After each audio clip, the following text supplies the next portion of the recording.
नमस्कार साथियों। भारतीय इतिहास के अंतर्गत हम लोगों ने मौर्य साम्राज्य को चलाने के लिए पढ़ा था, जैसे कि 18 जिसमें दोस्तों तीर्थों को पढ़ा था और 26 उसमें दोस्तों अध्यक्षों को पढ़ा था।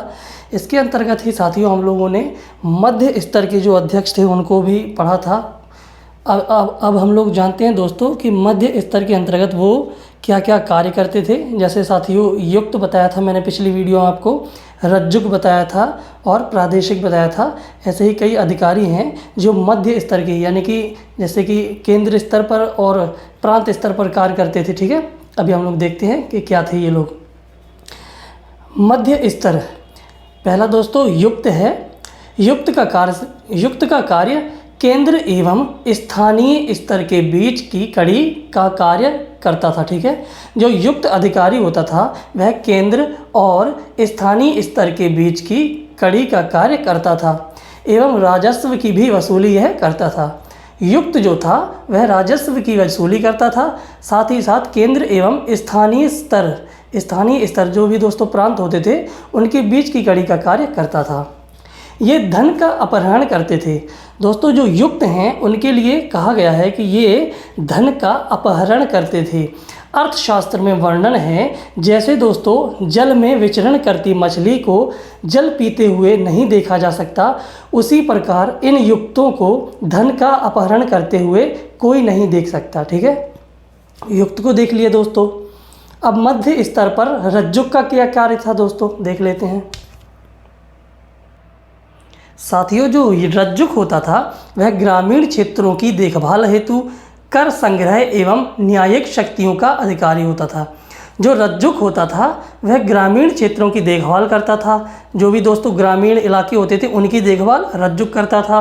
ग्रामीण क्षेत्रों से दोस्तों यह कर संग्रह का कार्य करता था और ग्रामीण क्षेत्रों में ही न्यायिक शक्तियों का अधिकारी ये था। ठीक है दोस्तों, जो गांव की देखभाल के लिए दोस्तों ये था रज्जुक, कर संग्रह भी यही करता था दोस्तों ग्रामीण इलाकों में। और ग्रामीण इलाकों में दोस्तों पंचायतें जैसे न्यायिक शक्तियों का जो अधिकारी होता था वह भी रज्जुक कहलाता था। ये इसकी दोस्तों रज्जुक जो अधिकारी है उसकी स्थापना अशोक के राज्याभिषेक के 27वें वर्ष में नियुक्त की गई। ठीक है, यानी कि रज्जुक को राज्याभिषेक के 27वें वर्ष में नियुक्त किया गया।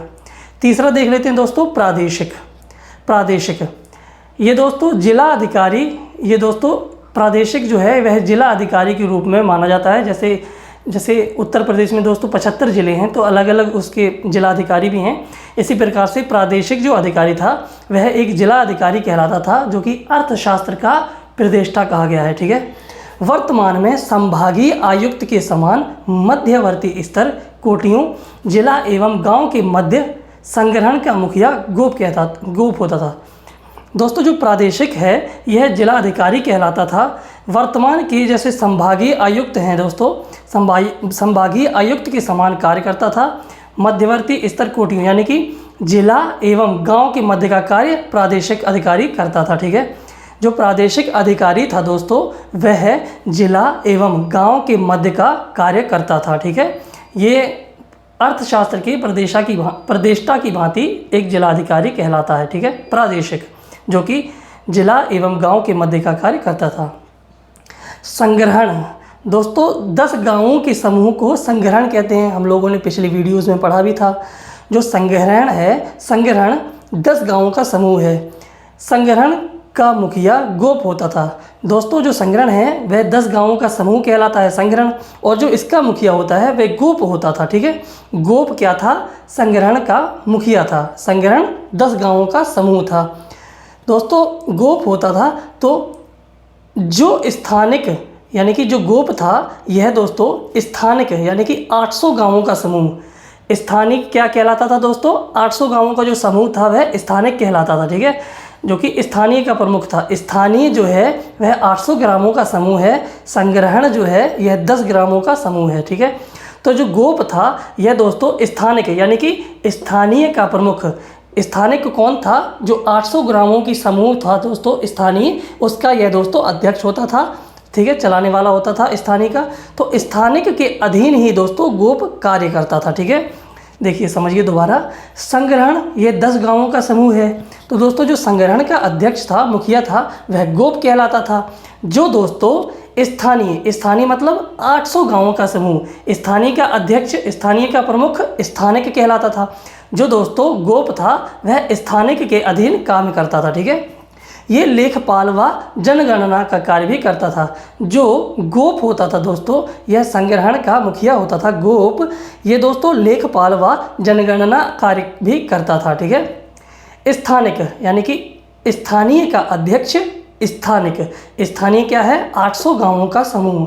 तो स्थानिक जिला एवं गांव के मध्य कर संग्रह करता था। ठीक है दोस्तों, जो प्रादेशिक है यह जिला एवं गांव के मध्य कार्य करता था।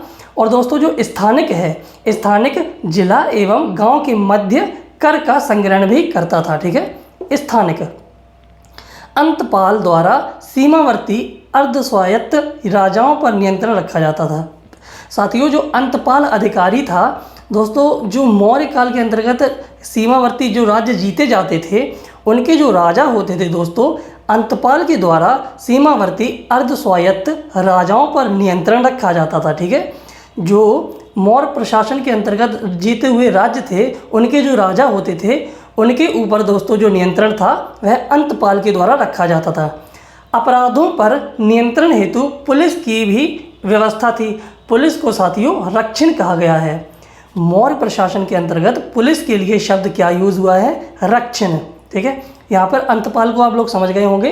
अंतपाल जो भी सीमावर्ती राज्य होते थे जीते हुए, उनके राजाओं पर नियंत्रण रखता था। अपराधों पर नियंत्रण हेतु पुलिस थी, जिसे रक्षण कहा जाता था। पुलिस को क्या कहा गया है मौर्य प्रशासन में, रक्षण। ग्राम का प्रधान ग्रामिक कहलाता था। साथियों जो गोप है, गोप दोस्तों संग्रहण का मुखिया होता था। संग्रहण मतलब कि 10 गांवों का समूह, गोप संग्रहण का मुखिया होता था। और जो स्थानिक है, यह स्थानीय का मुखिया होता था। स्थानीय मतलब 800 गांवों का समूह। साथियों और जो ग्राम का जो मुखिया था वह ग्रामिक कहलाता था। ठीक है, आप लोग गोप को ना समझ लीजिएगा। ग्राम का यहाँ पर जो प्रधान अधिकारी होता था वह ग्रामिक कहलाता था। प्रशासनिक अधिकारियों का बढ़ता हुआ क्रम, चलिए देख लेते हैं हम लोग कि शुरुआत से लेकर यानी कि छोटे स्तर से लेकर ऊपर तक राजा तक कौन कौन से स्तर होते थे। ठीक है, सबसे छोटा दोस्तों गोप है। ठीक है, जो कि संग्रहण का मुखिया होता था, गोप। इसके बाद स्थानिक है, स्थानिक दोस्तों जो स्थानीय का प्रमुख था। इसके बाद दोस्तों युक्त है। युक्त साथियों स्थानीय स्तर के बीच की कड़ी था, केंद्र और स्थानीय स्तर के बीच की कड़ी था। इसके बाद दोस्तों रज्जुक है, यह ग्रामीण क्षेत्रों की देखभाल करता था और ये दोस्तों यहाँ पर कर संग्रह भी करता था। इसके बाद प्रादेशिक है, प्रादेशिक साथियों जिलाधिकारी के भांति कार्य करता था। इसके बाद विषयपति है, विषयपति ये दोस्तों जिला का प्रमुख होता था। विषय मतलब जिला। ठीक है, इसके बाद समाहर्ता है, ये दोस्तों कर संग्रहण करता था। इसके बाद दोस्तों महामात्य है, यह भी काफ़ी बड़ा अधिकारी होता था। इसके बाद प्रांतपति है, दोस्तों प्रांतों का अधिकारी प्रांतपति कहलाता था। और इसके बाद सबसे बड़ा अधिकारी राजा माना जाता है। ठीक है, क्योंकि केंद्र स्तर पर राजा ही सबसे बड़ा माना गया है। चलिए दोबारा देख लेते हैं। गोप है, स्थानिक है, युक्त है, रज्जुक है, प्रादेशिक, विषयपति, समाहर्ता, महामात्य, प्रांतपति और राजा। ठीक है, राजा सबसे बड़ा था। ये दोस्तों छोटे से बड़े स्तर पर जा रहा है। ठीक है, गोप सबसे छोटा, इसके बाद स्थानिक, फिर युक्त, फिर रज्जुक, फिर प्रादेशिक, फिर विषयपति, फिर समाहर्ता, फिर महामात्य, फिर प्रांतपति और इसके बाद राजा। ठीक है, महामात्र उच्चाधिकारी था दोस्तों। महामात्र को केंद्र में राजा से प्रांतपति की जानकारी के बिना सीधे आदेश मिलते थे। यहाँ पर साथियों हम लोगों ने देखा है कि महामात्य प्रांतपति से छोटा अधिकारी था। फिर भी दोस्तों जो महामात्य था यह राजा से प्रांतपति की इजाज़त के बिना भी अपने जो दोस्तों जानकारी थी वह दे देता था। यानी कि कोई भी संबंध में जानकारी वह राजा से मिल सकता था। ठीक है, प्रांतपति की इजाज़त नहीं लेनी पड़ती थी। महामात्य भी उच्च अधिकारी माना जाता था। यहाँ पे समझ लीजिएगा आप लोग, महामात्य जो था वह उच्चाधिकारी था। महामात्य को केंद्र में राजा से मिलने के लिए प्रांतपति की जानकारी के बिना ही वह सीधे मिल सकता था। ठीक है, प्रतिवेदक राजा को सूचना देने वाला अधिकारी था। जो प्रतिवेदक है दोस्तों, प्रतिवेदक आप लोग साधारण भाषा में समझ ही लेंगे कि प्रतिवेदक यानी कि इधर उधर जाने वाला अधिकारी। प्रतिवेदक का मतलब है राजा को जो सूचना देता था वह अधिकारी प्रतिवेदक था। ठीक है दोस्तों साथियों।